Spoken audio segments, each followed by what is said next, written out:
有啲人嘅屎忽窿生瘡咧，煲呢個湯嚟飲啊，真係非常有效㗎。有啲人咧嘅屎忽窿生瘡咧就喺出邊，有啲咧就喺入邊嘅，有啲咧就一出一入嘅。咁呢個咧就屬於混合嚇。咁如果你有以上呢3種情況嘅話咧，你千祈唔好話走啦。今日咧我分享嘅方法非常之好俾你哋，可以直接講，可以斷咗佢嘅尾嘅。屎忽窿生瘡咧，其實最難受嘅咧就係屙屎嘅時候咧，嗰啲番茄汁咧直接噴出嚟嘅，噴到成個人咧暈暈沌沌咁嘅。收起食一啲熱氣嘢咧，嗰啲肉粒咧就嚟噶啦，就係坐又唔係，企又唔係。咁依家有啲人咧就直接去割咗佢嘅。我同你哋講啊，嘥錢有受罪，而且咧好快就會復發噶啦。咁呢個方法咧就係我哋條村一個老師傅佢分享出嚟嘅。幾年之前佢都係俾呢個瘡咧搞到佢食唔好瞓唔好嘅，到處係打聽，到處去睇咧都睇唔好，直至可以咁講，將啲錢咧抌入鹹水海嘅啫。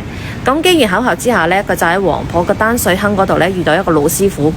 咁呢個老師傅咧就教佢用呢個方法，叫佢用8種材料一齊煲水飲。冇諗到飲咗之後咧，佢幾年咧都冇發作過啦。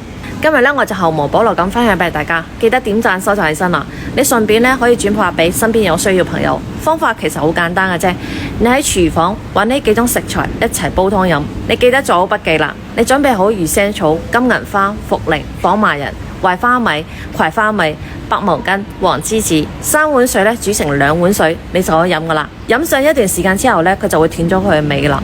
大家可以自己準備材料，自己搭配。嫌麻煩嘅，又或者你唔知道搭配嘅話咧，你可以點開評論區置頂嗰一條咧，入邊有搭配好嘅成品，係免煮嘅茶包，科學配比，獨立包裝，用料上乘，真材實料有保證。直接用開水沖佢5分鐘咧就可以飲噶啦，簡單又方便。趁依家有活動，快啲帶返屋企試下啦！